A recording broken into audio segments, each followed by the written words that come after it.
pela aceitação e resistência, com Ivo Oliveira Farias.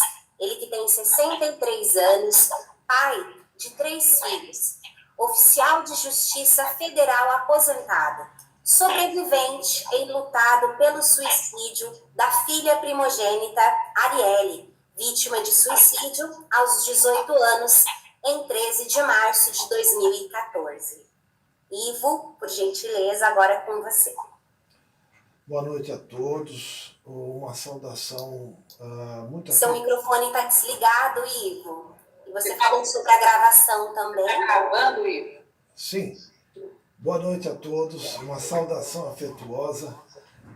Quero agradecer a oportunidade de estar falando mais uma vez, dessa vez no 4º Simpósio Taboanense de Prevenção e Pós-Venção ao Suicídio, sempre organizado pela psicóloga Eunice Lourenço e também pela Sidneia Fernandes, dessa vez coordenado aí pela a psicóloga Poliana Vicência. Tive a honra de participar do primeiro simpósio e do terceiro no ano passado e agora aqui no 4º.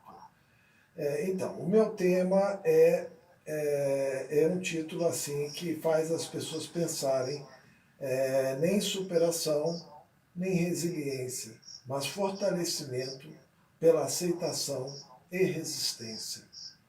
Pois muito bem, eu, como sobrevivente lutado, meu lugar de fala é falar sobre o luto pelo suicídio. Como a perda foi de um filho, também, enquanto luto parental, né, que é o luto paterno ou materno, que diz respeito à perda de um filho. Mas, dentro de uma abordagem, a gente tem que se ver de forma holística, abrangente.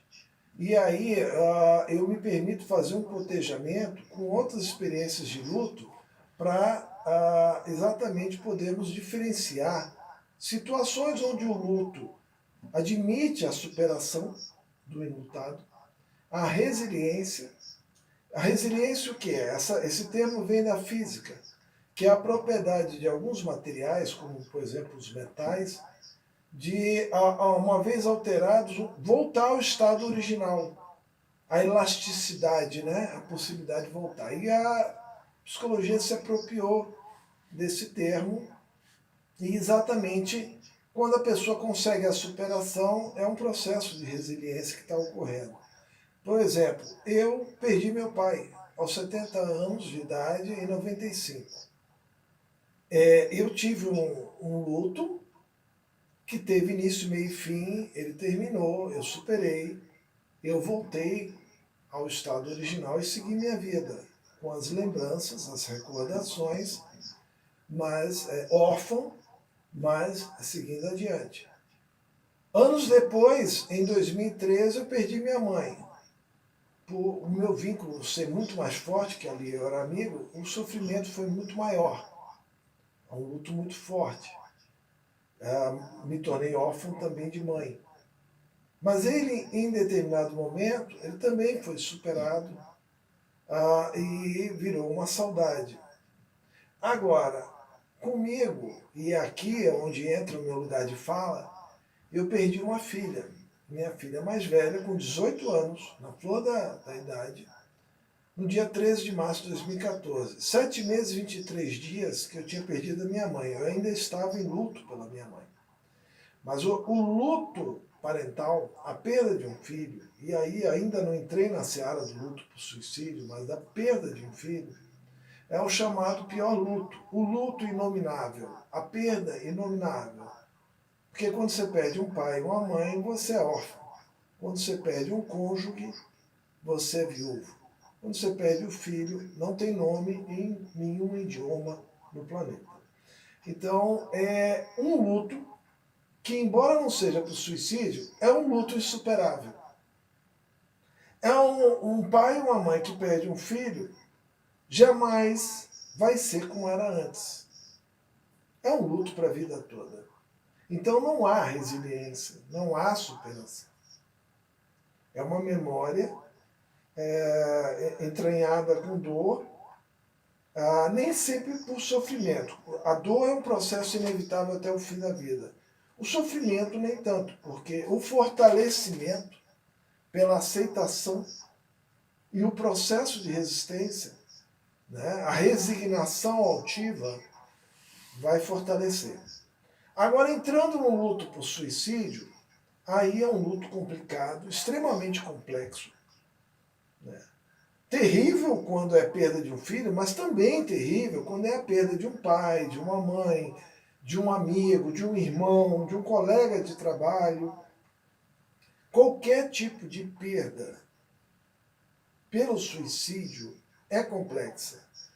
Existem 5 sentimentos prevalentes que tornam, que trazem essa complexidade. O mais prevalente é a culpa. A culpa ocorre, inclusive, porque não há dialética possível. Quando você se sente culpado, você consegue conversar com a pessoa com a qual você se sente culpado ou responsável. Com alguém que morreu, você não tem como conversar isso. Então não tem dialética, então é uma culpa que a pessoa, mesmo,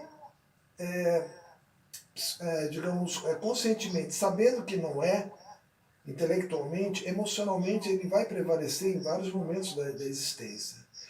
O sentimento de responsabilidade também, sentir-se responsável pelas consequências daquele processo de autodestruição que ocorreu com um ente querido.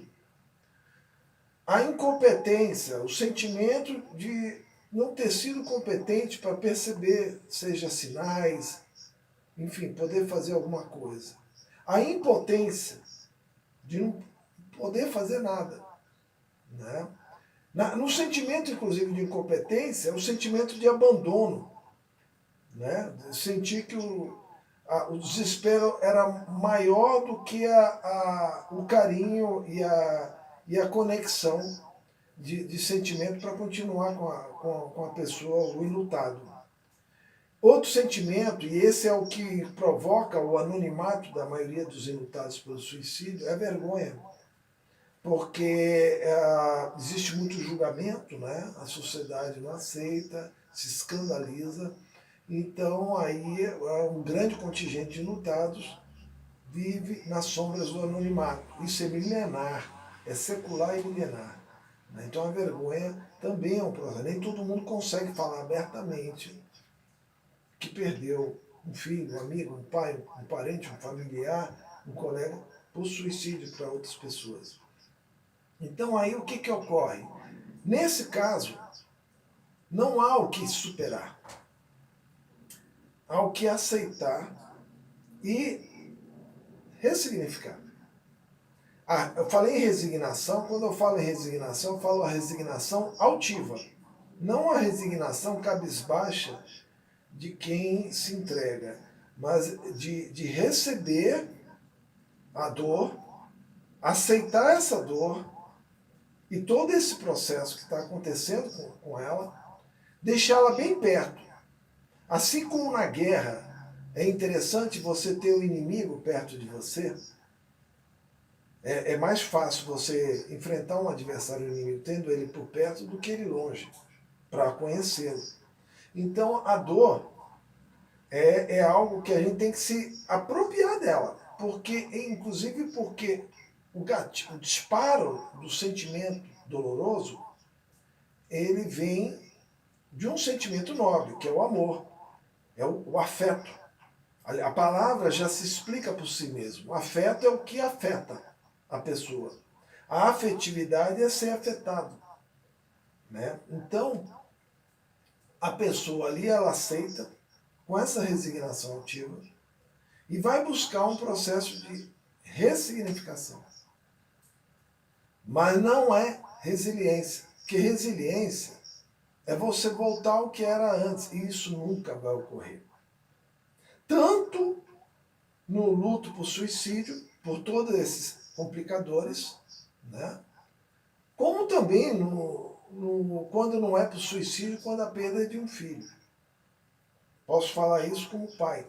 Então, a perda de um filho é a maior miséria humana possível, de acontecer a um ser humano é a perda da sua própria cria, de quem se sente guardião e que convive com um sentimento de fracasso, de não ter podido guardar a sua própria cria. Então, isso inclusive é uma dor não só para um ser humano, para qualquer ser vivo. A perda da prole, da cria, é algo trágico, é uma miséria terrível para qualquer ser vivo.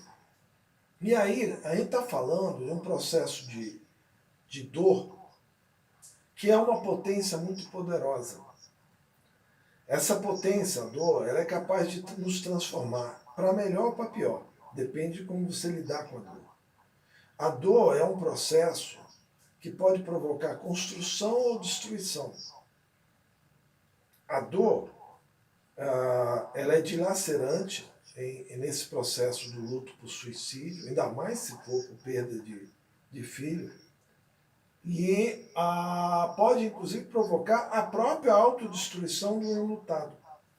Então, o que ele tem que buscar não é superar, mas conseguir aceitar.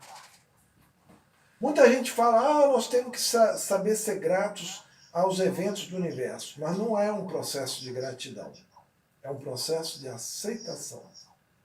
Né? Então, aí pode ser gratificante esse processo com o decorrer do tempo.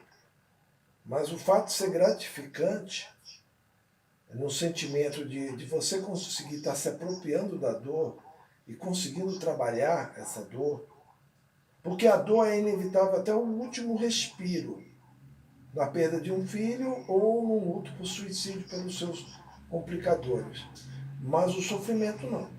O sofrimento vai depender do grau de fortalecimento que essa pessoa vai desenvolver no seu trabalho de ressignificação. Ressignificação é o quê? Procurar um novo significado. Porque a vida acaba para quem perde um filho, seja de que forma for, ainda mais se for por suicídio. E a perda por suicídio, mesmo que não seja de um filho, mas de um pai, de um parente, de um irmão, de um primo, de um esposo, de uma esposa, de um colega de trabalho, também encerra a vida que até então existia. Não existe mais aquela vida. Por isso que é sobrevivente lutado pelo suicídio. Porque é sobreviver no sentido de um náufrago. Né? A pessoa que é náufrago de um navio, ele sobreviveu e ele perdeu tudo aquilo que existia. Então, da mesma forma que o náufrago chega numa ilha e ele não sabe como é aquela ilha, só saberia se estivesse no mar vendo a ilha. Dentro da ilha ele não vai ver. Então, da mesma forma, a gente tem que saber estar perto da dor, mas não se identificar com a dor. Porque se a gente se identifica com a dor, a gente não consegue reconhecê-la, observá-la, entendê-la. E esse processo de entendimento faz parte do que eu falei, a aceitação. Então, com a aceitação, você consegue buscar um novo sentido. Você vai buscar, você reconhece que acabou a vida. E vai buscar, e reconhece que está em situação de sobrevida. E na situação de sobrevida, você vai buscar o que é possível em condição de sobrevivência. Por exemplo, no meu caso, eu me encontrei na militância e no ativismo pela valorização da vida em favor da prevenção e pós-venção ao suicídio. Mas isso não serve, a grande maioria não serve. Mas serve outras formas de atuação, seja na família, seja na profissão, numa causa nobre, a partir disso. Enfim, tem várias formas de se buscar um novo sentido para continuar existindo. E isso faz parte desse processo de aceitação, né? Que exige resignação altiva. Né? E isso tudo é resistência. Então, é um misto de força com resistência. A resistência é aguentar a pancada. É aguentar a pancada. A força é você conseguir se defender da pancada. Então, são dois processos que se somam, né? Então, mas a pessoa que consegue avançar nesse processo de sobrevivência, ele não é um resiliente nesse caso, porque a dor vai estar sempre presente, a condição de sobrevivente vai estar sempre presente. Ele não vai ter mais a vida que era antes. Ele não vai mais ser aquela pessoa que era antes. Eu mesmo, numa reunião recente no grupo de apoio, ouvi de um sobrevivente, pois é, eu espero um dia poder voltar a fazer piada, brincadeira, que eu gostava quando conversava de soltar umas piadinhas e tal. E eu disse para esse sobrevivente, ele era recente, a perda é muito recente. Eu falei, olha, pode ser que você consiga, mas reconheça e admita a possibilidade de você nunca mais conseguir fazer aquelas piadas que você conseguia fazer quando conversava para descontrair. Por quê? Porque você agora está muito mais denso e muito mais profundo por conta de um luto dessa magnitude.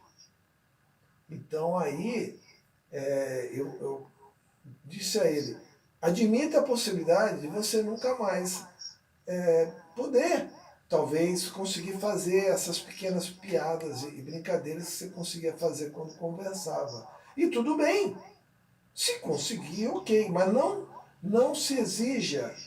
Né? Então, a gente tem uma autocobrança muito grande, e aliás é por isso que a culpa de todos os sentimentos que eu relatei é o mais prevalente, né? É a culpa. Né? Então, a gente é muito exigente conosco mesmo. E como lidar com a culpa quando você não consegue dialogar com quem você se sente responsável e culpado? Né? Porque é impossível. A pessoa se foi e com ela foi levado tudo, os seus mistérios, né? E tudo mais. Né? Então, o suicídio, como sempre é falado, ele é multicausal ou multifatorial. Então, o que gera o ato suicida é um gatilho, né? E por mais que as pessoas digam, não, você não é culpado, o ser humano é complexo e ele sempre vai conseguir achar algum vínculo de responsabilidade ou culpa, ainda que objetivamente ele intelectualmente reconheça que não seja. Mas é a bendita subjetividade que prevalece na condição de um sobrevivente lutado, onde tudo é mistério, tudo é complexo, a começar do ente querido que se foi dessa forma. Então, esse é o contexto que eu me permito colocar no dia de hoje com esse tema, falando a partir da minha própria experiência.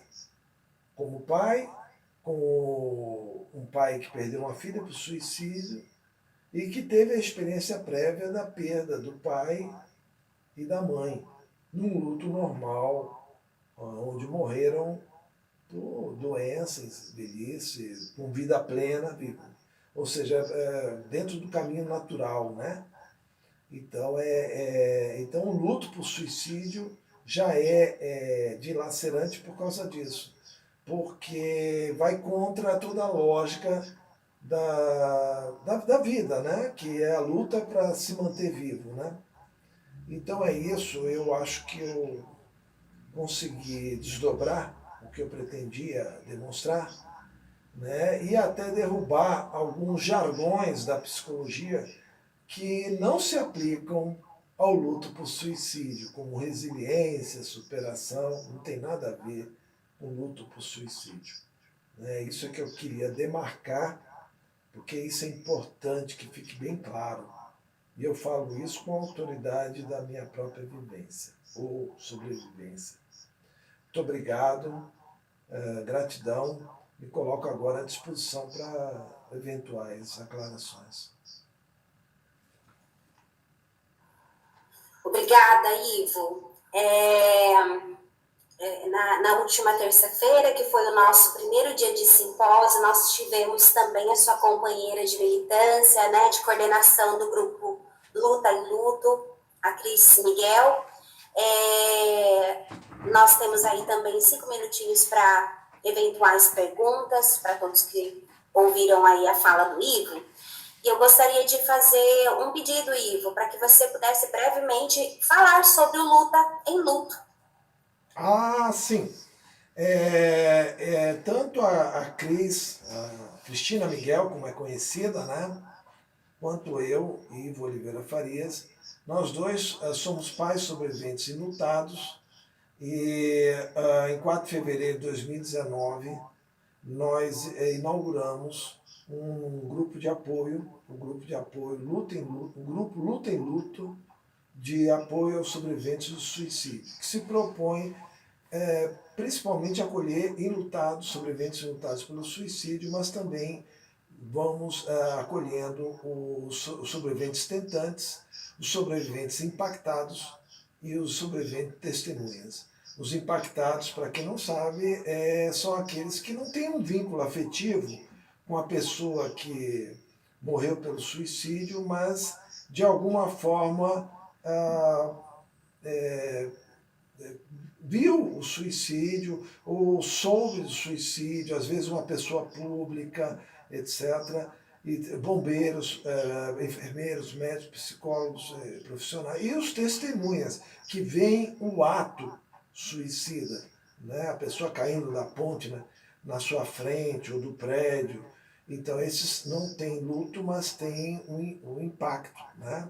Então a gente atende todos esses vetores, né, todos esses sobreviventes, e nós temos nossas reuniões sempre na primeira terça-feira de cada mês, das 19h30 às 21h30, de forma online, mas pretendemos voltar às reuniões presenciais, que eram e voltarão a ser em Santos, na subsede do Sintrajude, Sindicato dos Trabalhadores do Judiciário Federal do Estado de São Paulo, onde eu já fui diretor, sou militante, e foi onde eu consegui esse espaço para fazer as reuniões presenciais. Eu sou oficial de Justiça Federal aposentado e militante sindical há quase 40 anos, então a gente tem esse espaço também, e a gente sempre grato ao sindicato por essa sensibilidade.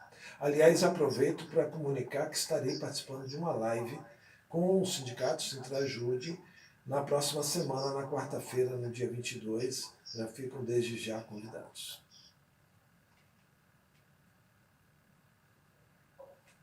Muito obrigada. Alguém gostaria de fazer algum comentário, alguma pergunta para o Ivo? Boa noite, eu gostaria. Pois não, Pedro, fique à vontade. Boa noite, Ivo. Eu sou Pedro Paulo, sou psicólogo aqui de Goiânia, em Goiás. E eu estou achando muito encantadora a sua fala, especialmente a maneira como você traz algumas palavras, nossa, trazendo a essência delas, né? Porque a gente está carregando essas palavras de um monte de conceitos que está se perdendo o sentido verdadeiro delas, né? Por exemplo, o termo resiliência, o termo afeto que você trouxe. Gente, parece que é tão óbvio, eu nunca tinha parado para perceber o que é afeto. É quando você é afetado. Existe afeto quando você se deixa ser afetado por outra pessoa. Então eu achei isso maravilhoso, e teve uma outra fala que você teve que me intrigou, que é sobre a pessoa admitir a possibilidade de ela não ser mais da mesma maneira como ela foi antes dessa perda. Né? Você usou o exemplo da pessoa que se perguntou, será que eu vou voltar a fazer piadas como eu fazia? Olha, você pode até voltar, mas é importante que você admita a possibilidade de que você não volte também. E ao trabalhar com pessoas enlutadas, eu vejo que essa é uma grande dificuldade, de a pessoa enlutada admitir como ela está sendo afetada de fato pela perda. Não é? Admitir os sentimentos que vêm com essa perda, admitir os comportamentos que ela está tendo diante dessa perda, e admitir a pessoa que ela está se tornando em decorrência dessa perda. Não é? Como é que você trabalha quando a pessoa traz esse conflito muito grande entre a A pessoa que ela acha que ela tem que ser diante dessa perda e a pessoa que ela realmente está sendo. Isso eu agradeço, até para que as pessoas que me assistem entendam melhor, eu sou realmente um tipo muito racional, muito intelectual, por conta do estudo, e eu tenho um apego muito grande à nomenclatura, né, das palavras. Eu tenho essa mentalidade cartesiana que me caracteriza muito, né? Então eu tenho essa necessidade. Isso me ajuda a me auto-organizar na minha ideia e no meu pensamento. No processo de luto, o ato de falar nos grupos de apoio, que não é uma terapia, mas tem um efeito terapêutico, é que a pessoa, para falar, ela tem que organizar as ideias para provocar a fala, né? E expor o pensamento. Então, no que a pessoa vai falando, ela está se auto-organizando. Então, enquanto a gente está escutando, aquela pessoa está avançando, porque ela para falar, ela tem que se auto-organizar. Então, assim como eu tenho essa necessidade de me apegar às nomenclaturas, aos significados, de minha parte, o que eu procuro é alavancar esse processo quando eu ouço alguém igual a mim, um outro lutado, recente, como foi esse caso, e dizer a ele, olha, é a sobrevivência, cara, você não é mais a mesma pessoa, porque às vezes a gente fala isso, mas às vezes a gente tem que repetir várias vezes para a pessoa entender que acabou, aquela vida que ele tinha não existe mais. Então às vezes a ficha vai cair que ele morreu, porque há uma morrência, né, no processo de sobrevivência. A sobrevivência é também um processo de morrência. É de você conseguir elaborar a morte que está acontecendo. Porque tem um impacto inicial, né? Mas a pessoa também ainda tem os escombros que ele tem que se sobressair daquilo que ruiu. E ele só vai perceber isso quando sai dos escombros. Aí é que ele consegue ver o que aconteceu, que aquele prédio caiu, aquela casa caiu, e aquilo tudo é a destruição que aconteceu. Ele ainda não percebeu, porque ele ainda está imerso nos escombros, saindo dos escombros, alguém está falando, ele está ouvindo uma voz, ele está vendo uma luz, mas ele ainda não saiu. Aí aos poucos ele vai saindo, aí ele vai vendo a tragédia, a casa caiu, e etc. Ele viu, acabou tudo. E eu estou aqui. Quer dizer, e aí ele olha para os escombros. Né? Olhar para a destruição, né? Faz parte desse processo. É um processo de morrência dentro de uma sobrevivência. Muito bom, claríssimo. Muito obrigado. Mais alguém gostaria, então, de fazer algum comentário, alguma fala para o Ivo?